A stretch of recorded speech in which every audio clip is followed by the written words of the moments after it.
Hello everyone. अब हम लोग अपने लेक्चर के या हमारे इस चैप्टर के एंड पर पहुंच चुके हैं। तो इस फाइनल लेक्चर में मैं आप लोगों को अपने टेबल की फर्दर एडिटिंग के हवाले से कुछ चीज़ों के हवाले से गाइड करना चाहूँगा। तो सबसे पहले हम अगेन अपना व्यू पोर्ट 100 जूम लेवल पर ले चलते हैं सो डैट हमारे लिए सब चीज़ें क्लियर हो जाए।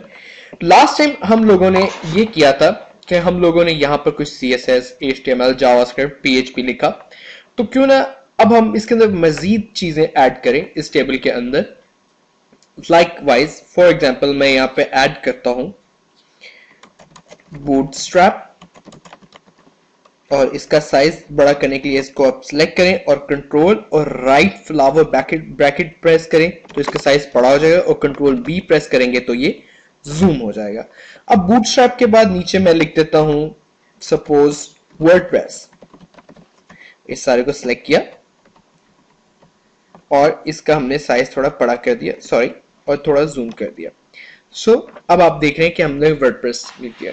लेकिन बाज़ औक़ात आपके साथ एक ऐसा सिनेरियो हो जाता है जिसमें आपके पास टेबल की रोज या कॉलम्स कम पड़ जाते हैं और आपके पास डाटा इतना होता है कि आपको मजीद डाटा एंटर करना होता है और आपके पास स्पेस कम हो जाती है।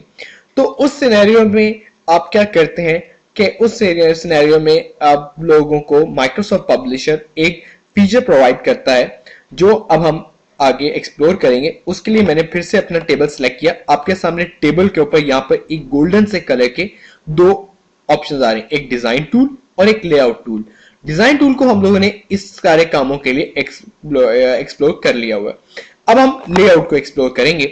लेआउट में सबसे पहली चीज जो आपको नजर आ रही है, जो मैं बताना चाह रहा हूं रोज एंड कॉलम्स के हवाले से, insert one row above, insert one row below, insert one column left side, insert one right column right side. Now अब फॉर एग्जांपल मैं यहां पर इसके ऊपर एक और रो ऐड करना चाहता हूं तो मैं इस सारी रो को सेलेक्ट करूंगा। ऐसे सारी रो को हम लोगों ने सेलेक्ट किया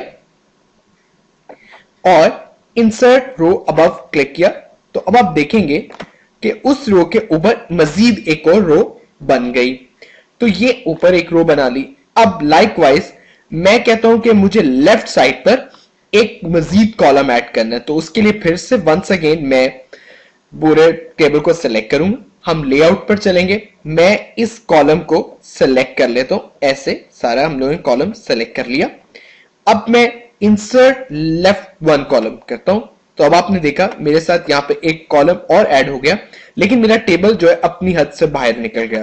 तो हम इसको वापस इसकी हदूद में लेकर आते हैं। थोड़ा सा मैंने इधर करके किया। अब आप देखेंगे हमारा टेबल बहुत अच्छे तरीके से सेंट्रली अलाइन हो गया है। अब आप इसके अंदर अपना मजीद डाटा ऐड करना चाहें तो ऐड कर सकते हैं। एक और चीज जो मैं आपको बताना चाहूंगा, हमारे पास अलाइनमेंट टूल्स भी हैं जो कि टेक्स्ट को या उसके डाटा को अकॉर्डिंगली अलाइन कर सकता है। अगर मैं अलाइन टॉप लेफ्ट करूं तो कुछ भी नहीं हुआ। क्यों? क्योंकि मैंने किसी चीज को सेलेक्ट नहीं किया था। अब मैं अपने सारे डाटा को सेलेक्ट करूंगा। अब मैं अलाइन टॉप लेफ्ट करूंगा तो आप देखेंगे कि वो अपने टॉप लेफ्ट पर आ गए सारे, क्योंकि बाय डिफॉल्ट टॉप लेफ्ट पे थे। अगर मैं इनको करूं अलाइन सेंटर तो आप देखेंगे कि सारा का सारा मेरा टेक्स्ट अपने अपने कॉलम्स के सेंटर में आ गया। लाइकवाइज अगर मैं फिर से इनकी अलाइनमेंट सिलेक्ट करूं लेआउट में जाके, फॉर एग्जांपल मैं इनको बॉटम राइट पे लगा देता हूं तो अब आप देखेंगे सारे अपने अपने बॉक्सेस के बॉटम पे और राइट साइड पर आ गए। सो ये सारा तरीका है इसकी अलाइनमेंट सेट करने का। फर्दरमोर अगर आप लोगों ने कोई सेल डिलीट करना हो टेबल में से तो आपके पास ऑप्शन आ जाते हैं डिलीट कॉलम्स, डिलीट रोज या delete table.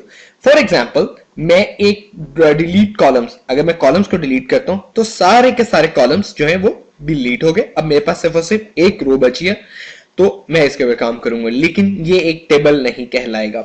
So for that purpose मैं दोबारा कंट्रोल Z प्रेस करता हूं ताकि हमारा टेबल हमारे सामने आ जाए। सो इस चैप्टर का सारा कंटेंट अब खत्म हुआ। So I will meet you in the very next chapter. Thank you very much.